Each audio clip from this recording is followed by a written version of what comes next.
할렐루야. 오늘은 종려주일을 맞이하여 성례의 주일로 하나님을 예배합니다. 이 시간 마음을 정돈하시고 묵도하심으로 2021년 3월 28일 주일 예배 하나님께 드립니다.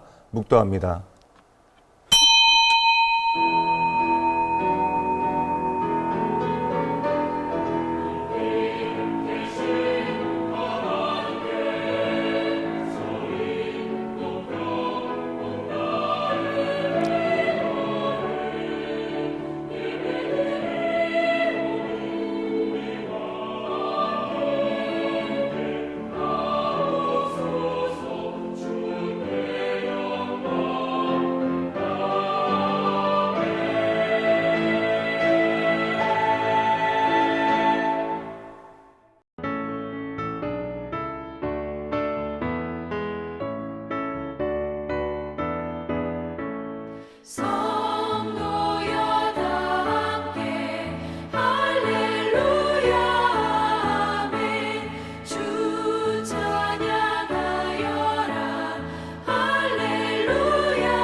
시온에 따라 크게 기뻐할지어다. 보라, 내 왕이 내게 임하시나니 그는 공의로우시며 구원을 베푸시며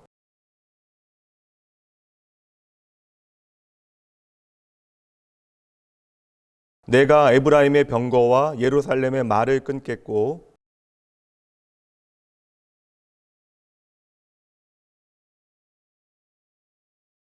그의 통치는 바다에서 바다까지 이르고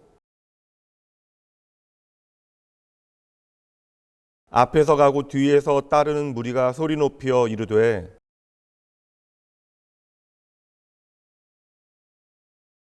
주의 이름으로 오시는 이여 가장 높은 곳에서 호산나 하더라. 아멘.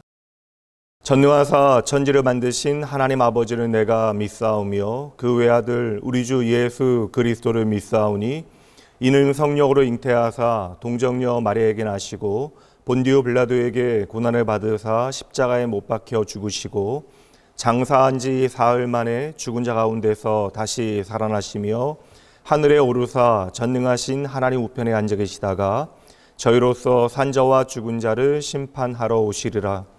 성령을 믿사오며 거룩한 공예와 성도가 서로 교통하는 것과 죄를 사하여 주시는 것과 몸이 다시 사는 것과 영원히 사는 것을 믿사옵나이다. 아멘.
너희는 나를 누구라 하느냐?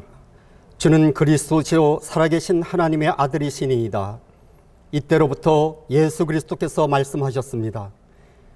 첫 번째 말씀하시길 내가 예루살렘 올라가 장로들과 대제사장들과 서기관들에게 많은 고난을 받고 죽임을 당하고 제3일에 살아날 것이다.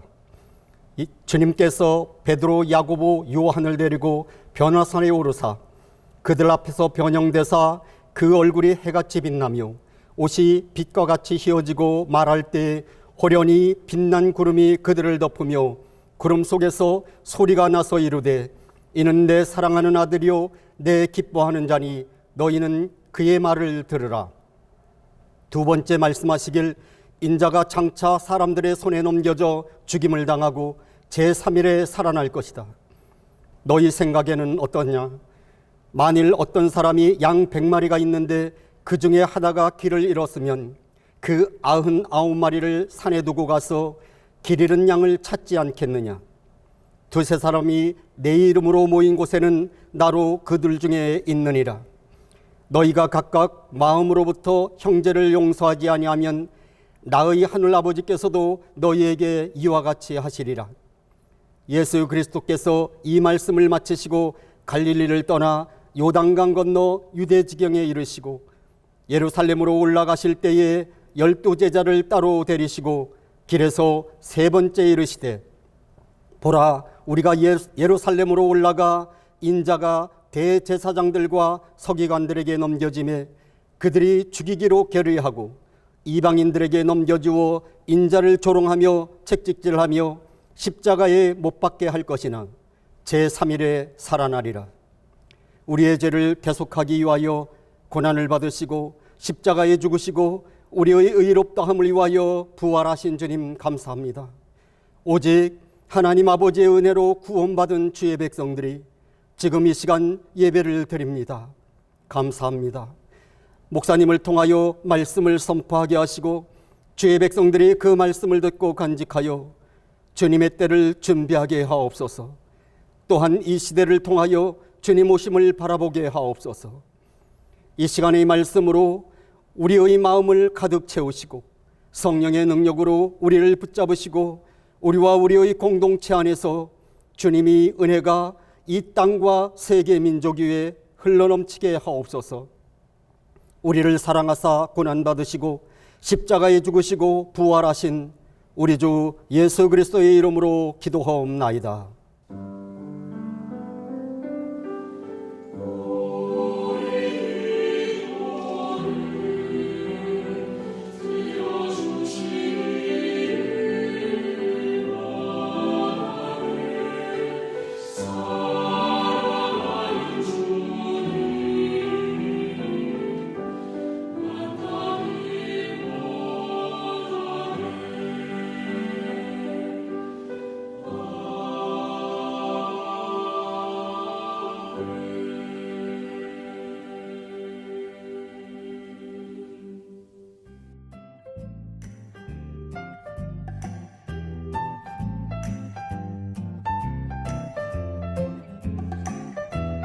(2021년 3월) 마지막 주 주일 낙원교회 교회 소식입니다.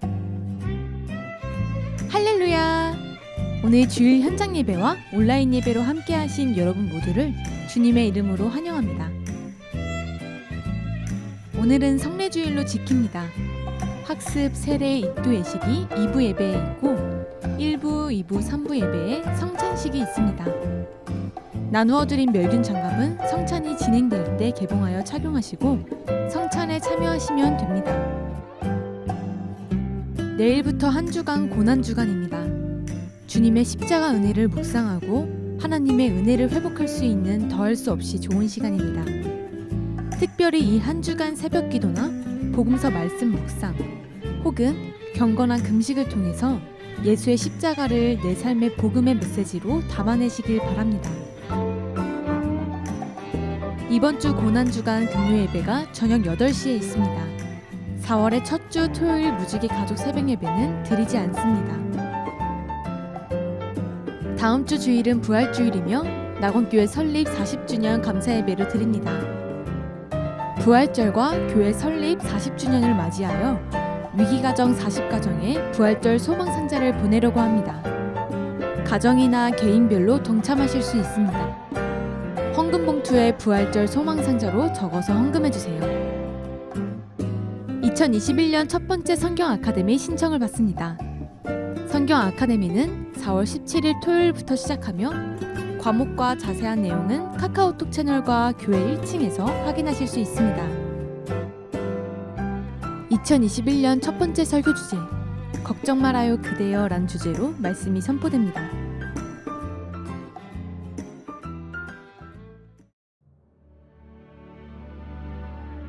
오늘 우리에게 주시는 하나님의 말씀입니다.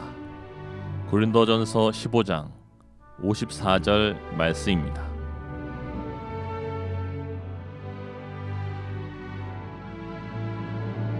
이 썩을 것이 썩지 아니함을 입고 이 죽을 것이 죽지 아니함을 입을 때에는 사망을 삼키고 이기리라고 기록된 말씀이 이루어지리라.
할렐루야. 오늘도 변함없이 우리의 구원 되신 예수 그리스도의 이름을 힘입어 신실하신 하나님 앞으로 나아오신 여러분 모두를 주님의 이름으로 환영하고 축복합니다. 오늘은 종려 주일입니다. 현장 예배에서는 성례식이 베풀어집니다. 온라인 예배를 드리는 분들은 이 거룩한 예식에 비록 함께하지 못하지만 우리에게 베푸신 하나님의 놀라운 은혜 함께 같은 마음으로 묵상하며 하나님께서 우리에게 베푸시는 그 놀라운 은혜에 기회 되어질 수 있도록 더욱더 집중하여 이 예배 가운데 나아가셔야 합니다. 우리가 함께 하나님을 모여 예배하게 되어질 그날을 가슴 깊이 소망합니다. 오늘은 걱정 말아요 그대여 12번째 시간 우리는 반드시 부활합니다 라는 제목으로 하나님의 말씀 전하도록 합니다.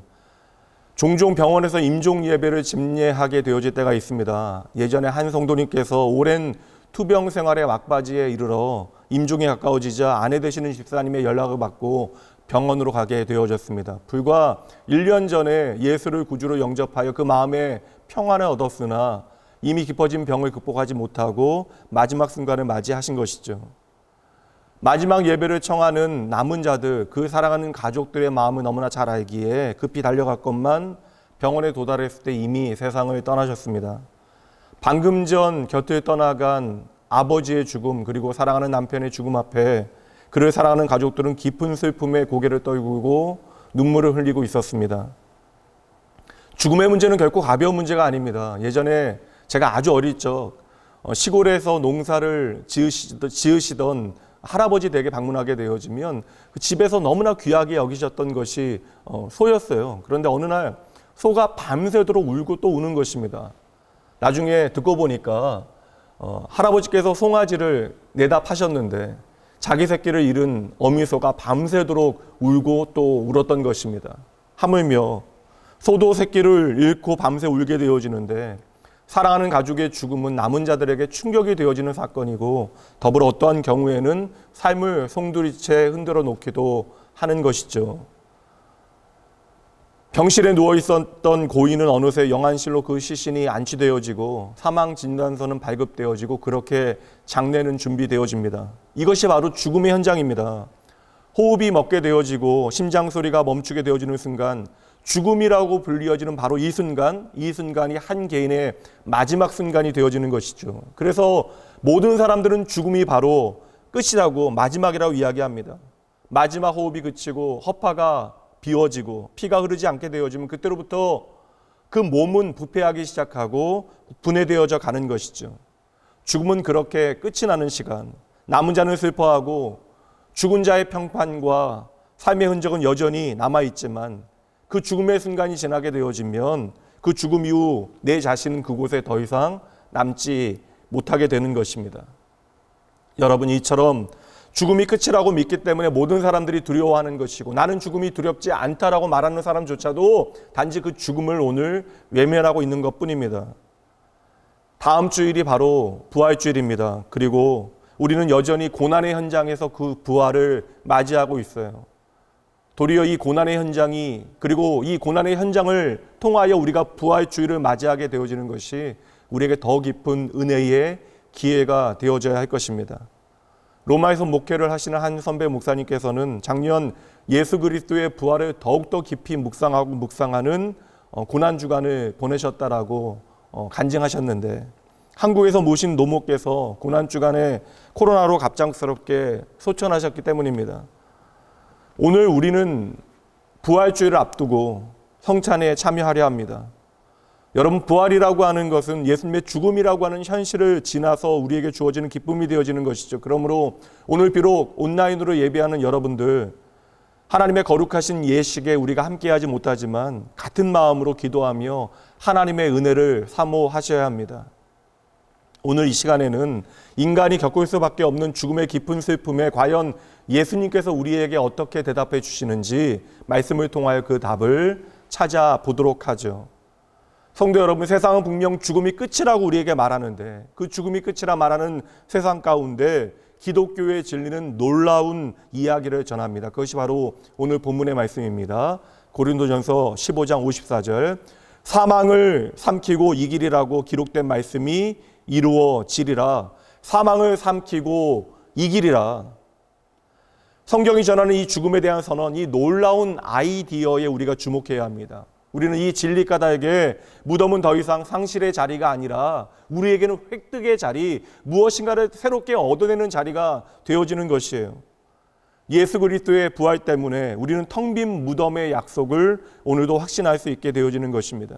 그래서 예수님께서는 이 땅 가운데 특별히 죽은 자를 살리시는 일을 행하신 것입니다. 죽음이 마지막이 아니라고 하는 사실을, 죽음의 권세를 이기신 예수님을 통하여 우리는 확실하게 보게 되는 것이죠. 그리고 오늘도 약속의 사람들은 그리스도의 부활에 의지하여 결코 흔들리지 않는 소망을 단단히 붙들게 되는 것입니다.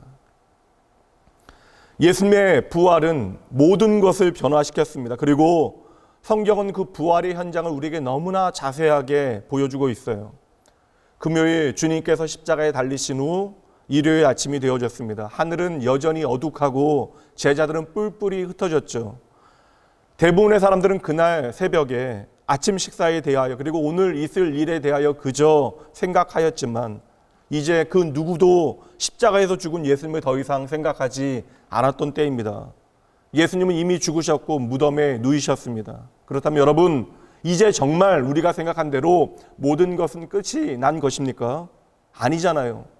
죽음이 끝이라고 말하는 세상에 말이 완전히 틀렸다라고 하는 사실을 예수님께서는 친히 우리에게 보여주십니다. 기독교는 도리어 이 죽음으로부터 시작되어지는 것이에요. 마태복음 28장 2절로 6절까지 말씀 봅니다. 큰 지진이 나며 주의 천사가 하늘로부터 내려와 돌을 굴려내고 그 위에 앉았는데 그 형상이 번개 같고 그 옷은 눈같이 희건을 지키는 자들이 그를 무서워하여 떨며 죽은 사람과 같이 되었더라. 천사가 여자들에게 말하 이르되 너희는 무서워하지 말라. 십자가에 못 박히신 예수를 너희가 찾는 줄을 내가 아노라. 그가 여기 계시지 않고 그가 말씀하시던 대로 살아나셨느니라. 와서 그가 누우셨던 곳을 보라.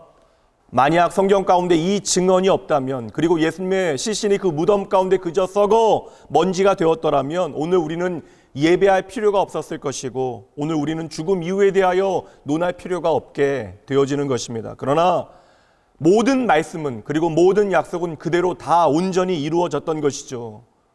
죽음으로부터 부활하신 주님은 그래서 부활 여행을 떠나시는데 자신을 찾아온 여인들을 만나시고 제자들이 모여있던 다락방에 나타나십니다. 엠마오로 가는 제자들과 동행하셨고 갈릴리 바닷가로 도망간 제자들을 찾아가시죠. 그리고 그들을 위해서는 친히 음식을 준비하시고 그들과 함께 식사를 하셨습니다.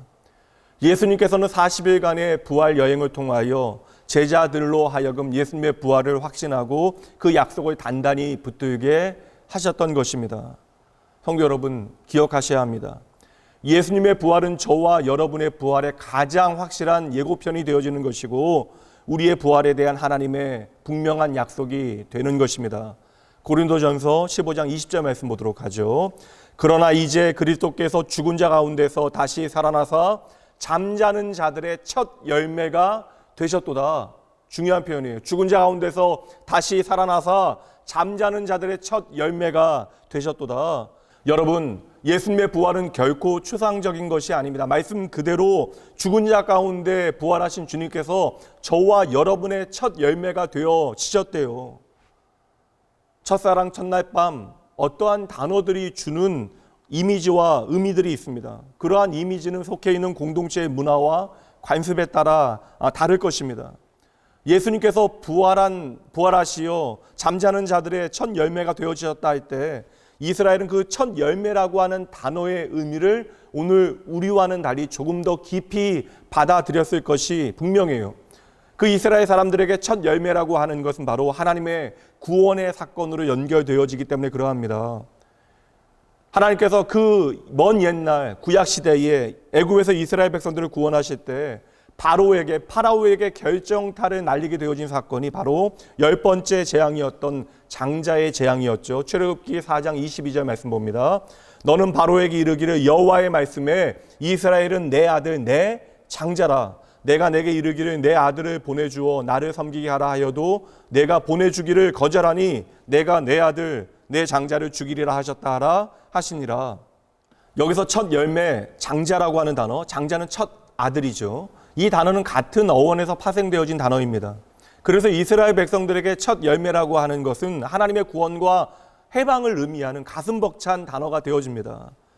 유대 달력에서 첫 번째 달인 니산월 15일부터 21일까지 일주일 동안은 누룩이 들어가지 않는 빵인 마짜라고 불리어지는 무교병을 이스라엘 백성들이 먹게 되어집니다. 그렇게 일주일간 무교병을 먹는 그 기간을 무교절이라고 부르는데, 무교절은 이스라엘 백성들이 출애굽하여 홍해의 그 모든 죽음의 장소를 건너기까지 고난을 당하며 고생한 것, 그것을 기념하여 지켰던 절기가 바로 무교절입니다. 그래서 이 무교절은 그들이 구원받았던 6월절로부터 시작되어지는 절기예요. 급히 애굽을 빠져나오느라 발효된 빵이 없었기 때문에 누룩 없는 빵을 먹었던 것인데, 그래서 그 무교병은 그들에게 고난의 떡이 되어집니다. 말씀 두 구절 보도록 할 터인데, 먼저 출애굽기 12장 말씀 보도록 하죠. 너희는 무교절을 지키라. 이날에 내가 너희 군대를 애굽 땅에서 인도하여 내었음이니라. 그러므로 너희가 영원한 규례로 삼아 대대로 이 날을 지킬 것이다. 하나님께서는 이 무교절을 영원히 지키라라고 말씀하신다고요. 이 영원이라고 하는 것은 여기에 영속적인 의미가 담긴다라는 것입니다. 말씀 한 구절 더 봅니다. 신명기 16장 3절. 유교병을 그것과 함께 먹지 말고 이래 동안은 무교병 곧 고난의 떡을 그것과 함께 먹으라. 이는 내가 애굽 땅에서 급히 나왔음이니 이같이 행하여 내 평생에 항상 내가 애굽 땅에서 나온 날을 기억할 것이니라. 아멘. 구약의 날에 절기에 더 이상 매이지 아니할 것만 신약 교회는 이 무교절을 지켰어요. 말씀의 여러 구절에 등장하긴 하지만 한 구절만 볼게요. 사도행전 20장 말씀입니다. 20장 6절. 우리는 무교절 후에 빌립보에서 배로 떠나 닷새만에 드로아에 있는 그들에게 가서 이레를 머무니라. 바울과 누가 일행도 전도 여행 가운데 그들이 이스라엘에 있지 아니하였다 함에도 불구하고 빌립보에서 무교절을 지키고 떠났다라고 기록되어 있습니다. 일주일의 무교절 기간 가운데 안식일 다음 날, 그 다음 날을 초실절, 그 첫 열매 절기로 지켰는데, 그러니 안식일 다음 날이기 때문에 초실절은 언제나 일요일이죠. 안식일 다음 날인 이 초실절이 되어지면 첫 열매를 하나님 앞에 바치게 되어집니다. 성전에 가서 그 초실절의 열매를, 첫 열매를 바치게 되어졌기 때문에 그날을 초실절이라고 불렀던 것이죠. 하나님 앞에 첫 열매를 드리면서 구원의 은혜에 감사하고 나의 모든 것이 바로 하나님의 것이라고 하는 사실을 고백해내는 것입니다. 그런데 보세요. 6월절에 피 흘리는 어린 양과 같이 십자가에 달리신 예수 그리스도께서 바로 이 초실절 첫 열매를 바치는 그날에 부활하신 것입니다. 마가복음 16장 1절과 2절 말씀이에요. 안식일이 지남에 막달라 마리아와 야고보의 어머니 마리아와 또 살로메가 가서 예수께 바르기 위하여 향품을 사다 두었다가 안식 후 첫날 매우 일찍이 해 돋는 때에 그 무덤으로 가며, 이제 왜 이 무교절을 영원히 지켜야 하는가에 대하여 그 의미가 우리 가운데 깊이 다가오기 시작합니다. 이 사건이 바로 예수 그리스도의 죽으심과 부활의 사건과 연결되어지기 때문에 그러한 것이죠. 초실절 아침에 동이 트게 되어지자 많은 사람들이 첫 열매를 거두기 위하여 밭으로 나가고 있어요. 그렇게 보리밭으로 향하게 되어지는 바로 그 시간, 몇 명의 여인들은 슬픔에 겨워 예수님의 무덤을 향하여 가고 있습니다. 성전의 첫 열매를 바치며 초실절을 지키는 바로 그날에 맞추어서 예수님께서는 부활하신 것이죠. 그래서 예수님의 부활은 그리스도 안에서 잠자는 모든 자들의 첫 열매가 되어지시는 것입니다. 이제 다시 말씀 보도록 합니다. 고린도전서 15장 19절과 20절. 만일 그리스도 안에서 우리가 바라는 것이 다만 이 세상의 삶뿐이라면 모든 사람 가운데 우리가 더욱 불쌍한 자이다. 우리가 가장 불쌍한 사람이라는 거예요. 우리가 예수를 믿으면서 이 세상이 전부가 되어진다면 우리는 가장 불쌍한 인생이다. 20절. 그러나 이제 그리스도께서 죽은 자 가운데서 다시 살아나사 잠자는 자들의 첫 열매가 되셨도다. 결국 하나님께서 명하신 모든 구약의 절기는 예수 그리스도에 대한 것입니다.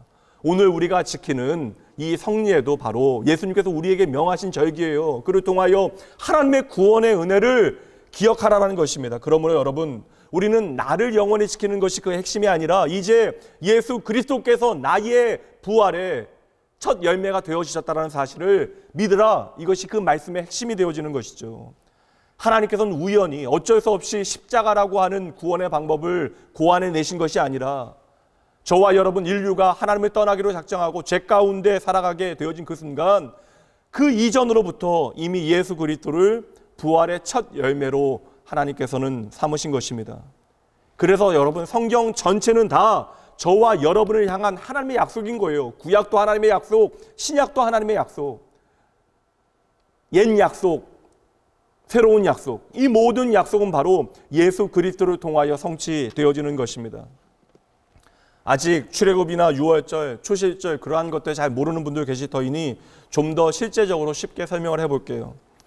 첫 열매는 추수한 것의 처음 맛배기가 되어지는 것이잖아요. 농부는 첫 수확물을 시식하여 작물의 특징을 예측하게 되어집니다.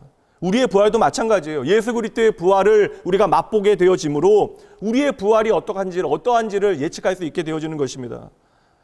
우리의 죽음 후에 어떠한 일이 일어나는가? 성경은 우리의 죽음 후에 일어나게 되어질 몇 가지 정보를 확실하게 전하고 있습니다. 죽음 이후에 우리의 영혼은 즉시로 하나님의 임재 가운데 들어가게 되어질 것이에요. 그리고 그곳에서 아버지 하나님과 교제하게 되어지며 앞서간 사람들과 깊은 교제를 나누게 되어질 것입니다. 그리고 우리의 몸은 나중에 예수님의 재림 때에 함께 동참하게 되어질 것이에요. 저와 여러분은 부활의 진리임을 믿고 이 자리에 나와서 하나님을 예배하고 있습니다. 이 부활의 약속을 확신하는 사람은 그러므로 고백할 수 있어야 하는 것입니다. 바울의 고백을 보죠. 고린도후서 5장 8절. 우리가 담대하여 원하는 바는 차라리 몸을 떠나 주와 함께 있는 그것이라. 성도 여러분, 오늘 우리가 나의 부활의 첫 열매가 되신 예수 그리스도를 믿음으로 붙잡을 수 있다면 우리에게 죽음은 결코 마지막이 되어질 수 없다라는 고백이며 선포입니다. 우리도 바울 사도와 같이 예수 그리스도의 부활을 오늘 나의 부활로 받아들일 수 있다면 죽음에 대하여 담대해질 수 있다는 거예요. 예수님께서 부활하셨다면 우리도 반드시 부활하게 되어질 것이기 때문에 그러합니다. 그리고 죽음이라고 하는 것은 단지 우리의 마지막이 아니라 영원히 하나님과 함께 거하게 되어지는 그 시작이 되는 것이죠. 이게 개인적인 상상력이에요. 저의 개인적인 상상력을 발휘한 재미있는 생각인데, 예수님께서 죽은 자를 살리셨는데 특별히 나사로는 사흘 만에 살리신다고요. 나사로를 사흘 만에, 이미 그 시신이 썩었는데 그를 살리셨다라고 하는 것은 엄청난 사건이 되어지는 것이고, 예수님의 부활뿐만 아니라 오늘 우리의 부활을 예표하는 중요한 사건이 되어집니다. 그런데 나사로 개인적인 의미로 생각해 볼 때, 나사로는 영원한 하나님의 나라에 들어가서 하나님의 곁에 거하게 되어졌는데 다시 이 세상으로 돌아오게 되어진 참으로 애석한 사건이 되어지는 것 아닙니까? 그러니까 말씀대로 그냥 재미있는 상상이에요. 이 부활이라고 하는 관점에서만 해석을 해보면 나사로가 죽음에서 다시 살아나는 사건은 나사로에게는 개인적으로는 좀 애석한 사건이 아닐까. 바울 사도의 고백대로 이야기를 하면. 그러면 예수님께서 나사로에게 조금 사과를 하셔야 되는 사건이 아닐까라는 생각도 해봅니다. 성도 여러분, 저는 부활에 대한 하나님의 약속의 말씀을 확신하기에 사랑하는 이를 떠나보낸 모든 이들에게 동일하게 확신을 가지고 전할 수 있습니다. 지금 고인은 영원한 본향에서 주님과 함께 계십니다. 그저 허망한 위로가 아닙니다. 우리 주님의 분명하신 약속이에요. 누가복음 23장 43절. 예수께서 이르시되 내가 진실로 내게 이른다. 오늘 내가 나와 함께 낙원에 있으리라. 십자가에 달리신 주님께서 전력을 다하여 진심을 다하여 전하신 약속이 이 말씀이에요. 오늘 네가 나와 함께 낙원에 있을 것이다. 주님께서는 오늘이라고 말씀하시잖아요. 여기에는 결코 중단이 없고 예외가 없고 지체함이 없습니다. 나의 악한 영혼의 정화를 위하여 연옥에 갈 필요가 없다라는 것이에요. 우리가 조금 더 선해짐으로 구원받게 되어지는 것이 아닙니다. 오직 예수 그리스도의 보혈을 근거로 죄사함의 공로로 우리는 의의 자녀, 하나님의 자녀, 하나님의 유업을 상속받는 자녀가 되어진 것이죠. 성도 여러분, 예수님께서 오늘 너는 나와 함께 낙원에 있으리라, 이 말씀 그대로 믿는 자의 영혼은 본향으로 향하게 되어지고 육체는 부활의 때를 기다리게 되는 것입니다. 우리는 적어도 다른 교회 성도들보다 좀 더 잘 이 날을 기다려야 합니다. 우리 교회 이름이 무엇입니까? 낙원교회 아닙니까? 실없는 농담이 아닙니다. 이름 그대로 부활과 천국의 소망은 우리 안에 날로 깊어지고 더 깊어져야 하는 것이에요. 제가 미국에서 박사 과정을 하며 교회를 섬기게 되어졌을 때에 살던 지역이 미국에서 워낙 집세가 비쌌던 지역입니다. 그래서 집을 알아보다가 장례식장 옆에 있는 아파트를 구하게 되어졌는데, 길가에 오래된 아파트였는데 바로 옆에는 장례식장이 있었고 그 길 건너에는 시립 묘지가 있었습니다. 그때 제가 알게 되어진 거예요. 미국도 장례식장 그리고 묘지 옆은 집값이 싸구나. 아침마다 저의 그런 습관, 루틴 가운데 하나가 묘지 사이를 산책하는 것이었는데, 어떤 묘비는 수십 년이 지나서 희미해진 것도 있고 새로 세워진 묘비까지 다양했습니다. 물론 거의 날마다 산책을 하였기 때문에 아무 생각 없이 산책할 때도 참으로 많았지만, 그래도 인생에서 죽음에 대하여 가장 깊이 생각해 본 때가 바로 그 즈음이었던 것 같아요. 저는 도리어 그 무덤 사이를 산책하며 부활에 대한 확신이 더욱더 깊어졌습니다. 데살로니가전서 4장 16절 말씀, 주께서 호령과 천사장의 소리와 하나님의 나팔 소리로 친히 하늘로부터 강림하시리니 그리스도 안에서 죽은 자들이 먼저 일어나고 그 후에 우리 살아남은 자들도 그들과 함께 구름 속으로 끌려 올려 공중에서 주를 영접하게 하시리니 그리하여 우리가 함께 있죠. 항상 주와 함께 있으리라. 아멘. 아멘. 우리가 이 세상 가운데 죽음을 맞이하는 모양은 다 달라요. 그러나 여러분, 우리는 다 같이 우리의 죽은 몸을 깨우시는 주님의 음성을 듣게 되어질 것입니다. 요한복음 5장 25절. 진실로 진실로 너희에게 이른다. 죽은 자들이 하나님의 아들의 음성을 들을 때가 오나니 곧 이때라. 듣는 자는 살아나리라. 아멘.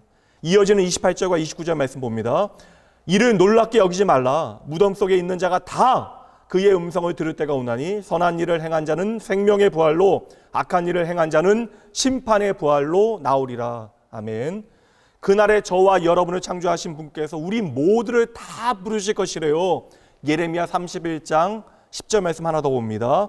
이방들이여, 너희는 여호와의 말씀을 듣고 먼 섬에 전파하여 이르기를 이스라엘을 흩으신 자가 그를 모으시고. 여기까지요. 여러분, 저는 묘지를 걸으며 그 부활의 때를 생각해 보았지만, 우리는 언젠가 주님께서 약속하신 그 표현 못할 기적과 같은 부활의 때를 몸소 목격하게 되어질 때가 있을 것입니다.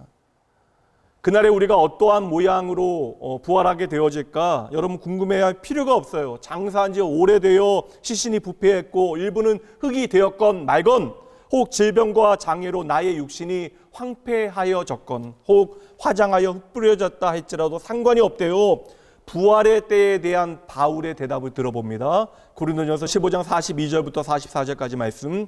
죽은 자의 부활도 그와 같으니 썩을 것으로 심고 썩지 아니할 것으로 다시 살아나며, 욕된 것으로 심고 영광스러운 것으로 다시 살아나며, 약한 것으로 심고 강한 것으로 다시 살아나며, 육의 몸으로 심고 신령한 몸으로 다시 살아나나니 육의 몸이 있은즉 또 영의 몸도 있느니라. 아멘. 오늘 우리의 모습이 어떠하건 간에 썩지 아니할 몸, 영광스러운 몸, 강한 몸, 신령한 몸, 우리는 예수 그리스도 안에서 가장 아름답고 가장 사랑스러운 모습으로 부활하게 되어질 것을 여러분 믿으셔야 돼요. 성도 여러분, 우리는 단 한 번도 하나님께서 의도하셨던 진짜 나의 모습을 본 적이 없어요. 경험한 적이 없습니다. 여러분의 인생의 최고의 순간, 여러분의 가장 멋졌던 리즈 시절이 언제였습니까? 여러분이 아무리 멋지고 아름다운 그 순간에 대하여, 그 시절에 대하여 말한다 할지라도 그때 역시 박테리아와 세균과 피로와 상처에 종속되어져 있었던 것이 바로 우리입니다. 그러니 우리는 단 한순간도 나의 최고의 모습을 본 적이 없는 것이죠. 하지만 마지막 그 부활의 때 우리는 정확하게 다 알게 되어질 것이에요. 하나님께서 의도하셨던 그대로의 모습으로 우리는 부활하게 되어질 것입니다. 여러분 기대하셔야 돼요. 우리는 날마다 죄책과 실패와 수치를 쌓아놓고 끝없는 절망과 낙심 가운데 살아가는데, 그때 우리는 어떠한 긴장도 없이 하나님 앞에 서게 되어질 것입니다. 여러분, 오늘 우리에게 주신 하나님의 분명하신 약속 단단히 붙드셔야 돼요. 고린도전서 15장 54절. 사망을 삼키고 이기리라. 다시요. 사망을 삼키고 이기리라. 이 놀라운 약속의 말씀이 오늘 나의 신앙의 기초가 되게 하셔야 합니다. 이 약속의 말씀 까닭에 우리는 그 두려운 죽음을 예수 그리스도의 부활이라고 하는 렌즈를 통하여 바라보게 되어지는 것이죠. 그래야 오늘 우리의 현실과 죽을 것 같은 그 모든 어려움을 능히 이겨낼 수 있게 되어지는 거예요. 당장의 무덤은 절망과 슬픔이 되어지지만 우리는 더 이상 슬퍼하고 절망할 필요가 없다라고 하는 주님의 말씀입니다. 당장의 현실은 오늘 우리를 너무나 죽을 것 같이 힘들게 만들지만 그러나 우리는 더 이상 포기할 이유가 없다라는 거예요. 무덤이 그리스도를 붙잡아 둘 수 없었고 그 부활하신 주님은 오늘 내 안에 계시기에 이제 죽음과 부활은 더 이상 여러분을 붙잡아 놓을 수 없게 되어진 것이죠. 여러분, 이것이 바로 오늘 저와 여러분을 향한 하나님의 약속의 말씀입니다. 그리고 오늘 행하여지는 모든 성찬과 성례는 이 약속을 다시 한번 붙드는 시간이에요. 하나님은 당신의 창조를 되찾으실 것입니다. 그래서 하나님은 회복의 하나님이 되시는 거예요. 죄로 파괴되어진 이 세상과 나를 회복하실 분이 바로 부활의 하나님이십니다. 계시록 21장 5절 보좌에 앉으신 이가 이르시되 보라 내가 만물을 새롭게 하노라 하시고 또 이르시되 이 말은 신실하고 참되니 기록하라 하시고 오늘도 하나님께서는 그 기록된 말씀으로 우리를 향하여 선언하십니다. 보라 내가 만물을 새롭게 하노라. 죽음과 연결되어진 모든 옛것은 사라지고 만물이 그리스도 예수 안에서 새롭게 되어진대요. 대학병원에 예약을 하고 몇 개월씩 기다리는 일은 이제 사라지게 되어질 것이에요. 눈물로 얼룩졌던 이혼 서류도 사라지게 되어질 것입니다. 주택 압류, 고지서, 부도, 해고, 외로움, 실패, 좌절도 사라지게 되어질 것입니다. 그날 하나님께서는 모든 병든 몸과 마음을 되찾아내실 것이에요. 바로 그 약속입니다. 보라, 내가 만물을 새롭게 하노라. 그렇다면 여러분, 이제 여러분은 어디에 여러분의 삶의 소망을 두시겠습니까? 답하셔야 돼요. 이 세상에만 몰두하며 이보다 더 좋을 수가 없다라고 이야기하시겠습니까? 우리가 이 땅에서 아무리 많은 자원을 누리고 평안히 잘 먹고 잘 산다 한들 이 세상은 결코 우리에게 더 좋을 수 없는 곳이 아닙니다. 예수 그리스도 안에서 이제 저와 여러분에게 이보다 더 좋을 수 없는 곳은 따로 있다라는 것이에요. 저와 여러분은 이제 부활하신 예수님 까닭에 결코 흔들리지 않는 소망을 우리 안에 품게 된 것이죠. 히브리서 12장 28절 말씀 함께 읽어봅니다. 그러므로 우리가 흔들리지 않는 나라를 받았은즉 은혜를 받자. 여러분, 예수님의 십자가와 부활을 통하여 우리는 결코 흔들리지 않는 하나님의 나라와 그 소망을 받게 되어졌대요. 이제 우리의 마음과 시선을 바로 이 소망에 집중하셔야 합니다. 고정시켜야 하는 것이에요. 고린도후서 4장 16절 18절까지. 그러므로 우리가 낙심하지 아니하노니 우리의 겉사람은 낡아지나 우리의 속사람은 날로 새로워지도다. 우리가 잠시 받는 환난에 경한 것이 지극히 크고 영원한 영광에 중한 것을 우리에게 이루게 함이니 우리가 주목하는 것은 보이는 것이 아니요 보이지 않는 것이니 보이는 것은 잠깐이요 보이지 않는 것은 영원함이라. 아멘. 특별히 18절 말씀에서 우리가 주목하는 것에서 주목하다라고 하는 동사가 스코페오라고 하는 단어예요. 영어 단어로 이야기하면 스코프라고 하는 단어가 여기서 나왔습니다. 핀으로 찍듯이 초점을 맞추다라고 하는 의미가 여기에 있는 거예요. 총을 쏠 때 표적에만 초점이 유일하게 맞게 되어지는 것과 마찬가지로 우리의 삶을 어지럽게 만드는 수많은 것들이 있다 할지라도 심지어 그것이 죽음의 문제라 할지라도 결국 우리의 눈은 어디에 초점을 맞춰야 한다는 것이 우리는 어디에 주목해야 합니까? 눈을 들어 약속되어진 천국에 우리의 초점을 맞추는 것입니다. 성도 여러분, 내일에 대한 우리의 확실한 소망은 오늘의 힘과 능력이 되어지는 거예요. 그러므로 여러분 기억하셔야 돼요. 우리의 가장 멋진 순간은 오늘이 아닙니다. 우리의 가장 멋진 순간은 나의 가장 마지막 순간이에요. 세상의 사람들은 말합니다. 오늘도 말하죠. 죽음은 가능하면 피해야 되고 연기하여야 하고 무시되어야 하는 것입니다. 그럼 여러분, 우리가 노력하고 또 노력하면 죽음은 피해지고 연기되어지고 무시가 되어지는 것입니까? 아니잖아요.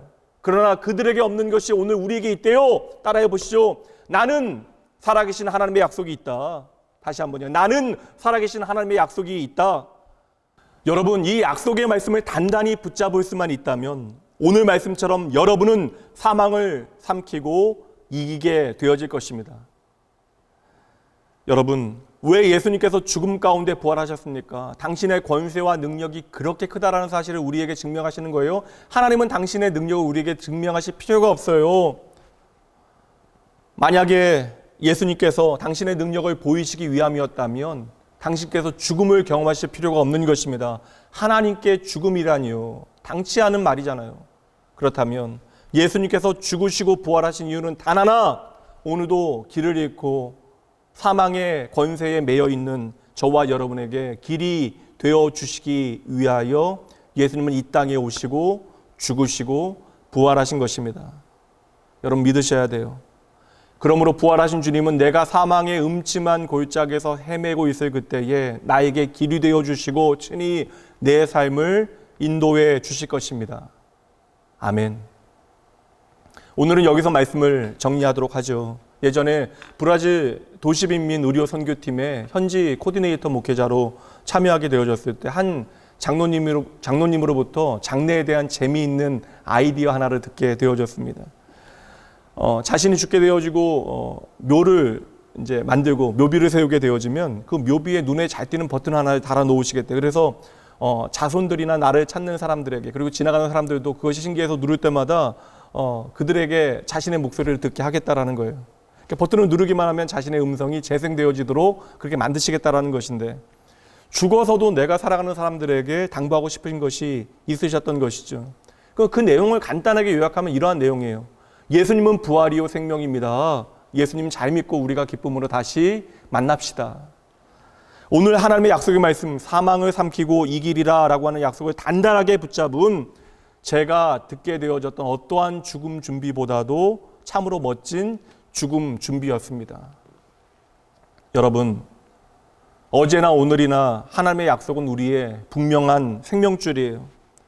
이 약속의 말씀, 이 부활의 소망을 단단히 붙들고 이 흔들리지 않는 하늘 소망 가운데 날마다 하나님 곁으로 더 가까이 나아가시는, 그리하여 하나님의 기쁨과 자랑 되시는 여러분 모두가 되어지시길 주님의 이름으로 마음 다해 축복합니다.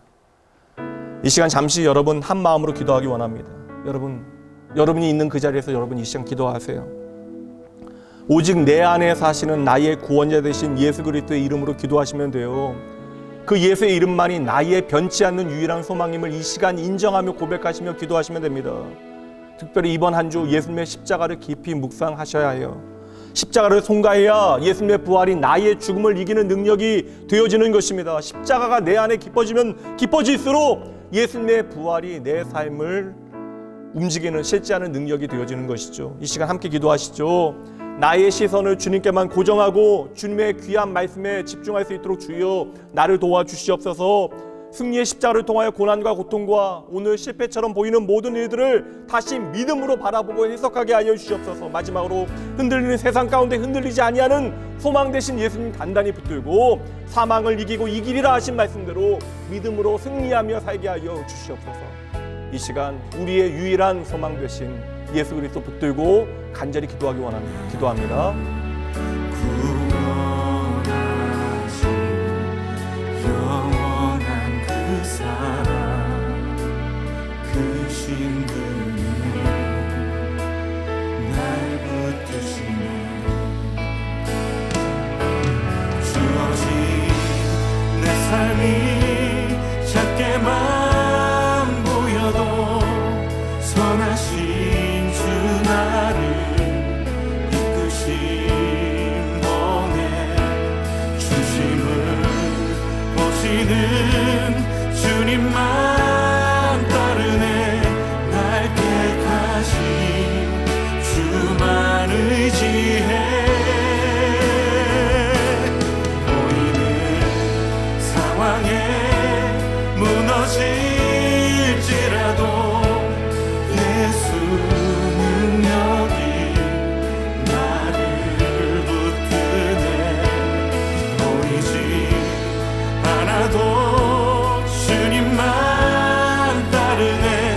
내 평생 주님을 노래하리라. 하나님, 우리 아버지, 변함없이 우리의 부활의 소망이 되신 주님, 겨우내 죽은 것만 같았던 모든 생명이 다시 살아난 이 계절, 우리들로 하여금 죽음의 현장에서 부활의 소망을 붙들게 하심에 감사드립니다. 주님, 죽음이라고 하는 두려움의 현실 가운데 흔들리지 않는 소망이 되신 주님의 약속을 단단히 붙들겠습니다. 주님께서 부활하시어 죽음과 저주 아래 있는 모든 인생들을 해방시키시고 자유케 하시며 영원한 소망이 되어 주셨습니다. 우리 안에 모든 실패, 가난과 질병과 고통과 사망과 어두움 물러가게 하시고 사망을 이기신 주님의 부활의 능력, 그 생명의 역사 가운데 거하게 하여 주시옵소서. 사망의 음침한 골짜기에서 헤매이는 이 땅 가운데 주님의 부활의 소식이 전해지게 하시고 그 소식이 가득하게 하시고 부활의 역사가 생명으로 나타나게 하여 주시옵소서. 이 시간도 인생의 모든 고통 가운데 신음하는 이 땅의 모든 이들에게 부활의 소망과 기쁨을 주시옵소서.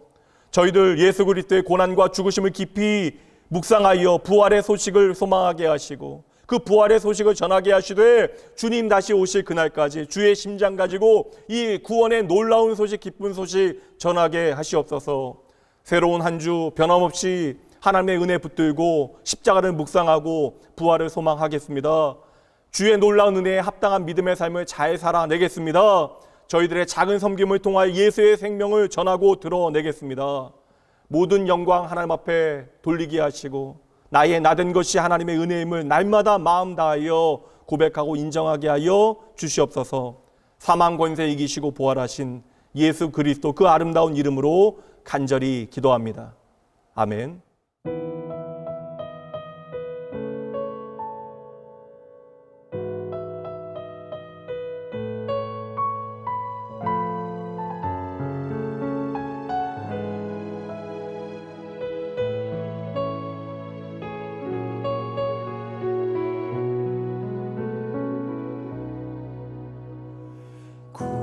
구주와 함께 나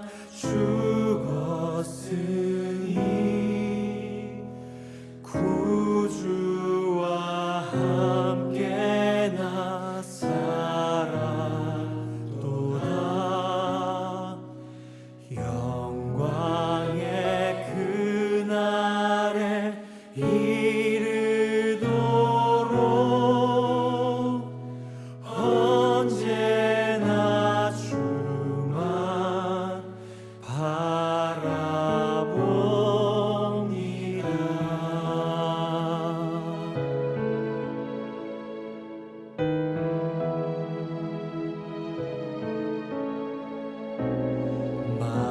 마음속에 시험을 받을 때와 무거운 근심이 있을 때에 주께서 그때도 같이 하사 언제나 나를 도와주시네. 언제나 주는 날 사랑하사 언제나 새 생명 주시나니 영광의 그날에 이르도록 언제나 주만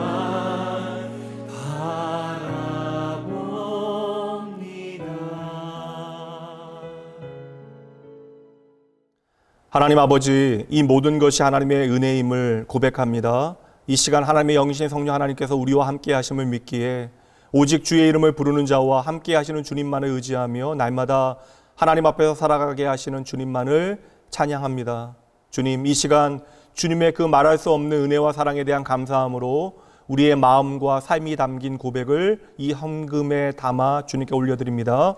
물질에 많고 적음에 매이지 아니하고 주님을 향한 진정한 고백이 이 가운데 담겨지게 하시되 드려진 물질이 하나님의 교회와 생명과 주의 영광을 위하여 귀히 쓰이게 하여 주시옵소서. 간절한 마음으로 주께 기꺼이 드린 귀한 백성들 축복하시고 삶의 모든 자리에서 하나님의 아름다우신 뜻을 발견하고 그 뜻에 따를 수 있는 지혜를 더하시되 이들의 삶의 자리가 물된 동산, 쉴만한 물가, 축복의 통로 되게 하여 주시옵소서.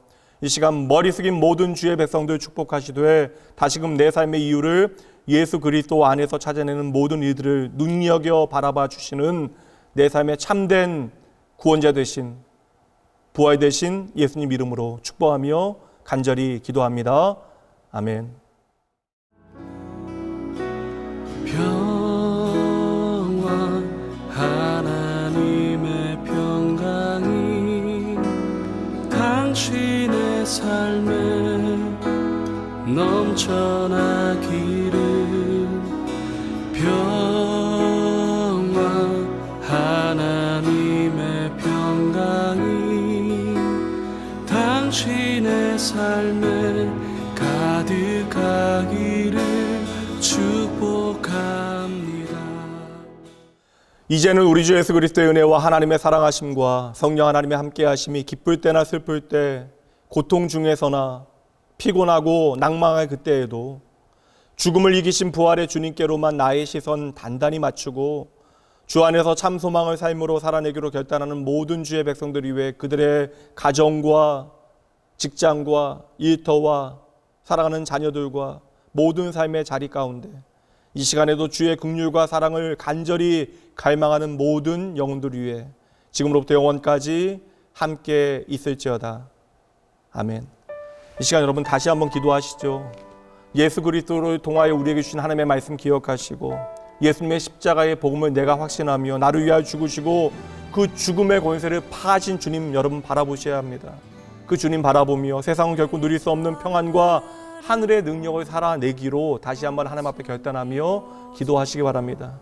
나를 위하여 죽으시고 다시 사신 주님께서는 이번 한 주도 우리를 생명의 능력으로 하늘 소망으로 일하게 하실 것입니다. 사랑하는 성도 여러분, 주의 말씀과 함께 승리하시는 한 주 되셔야 합니다. 잠시 기도하시죠.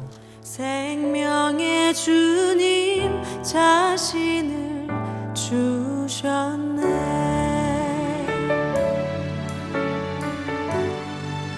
계절은 흐르고 꽃은 피워져도 시들지 않은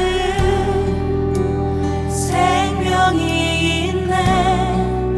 바랄 수 없었던 죄인인 나에게 생명의 주님 자신을 주셨네. 나의 삶은 내 주 예수의 것이니 내 생명 다해 예수로 살리. 내 모든 것 내 주 예수의 것이니 내 전부 되신 예수로 살리.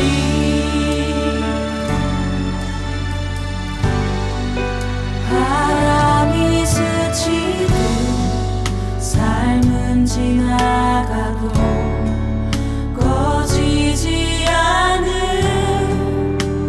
소망이 있네.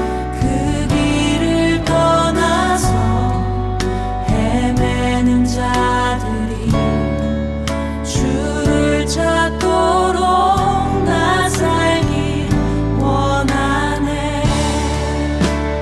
나의 삶은 내 주 예수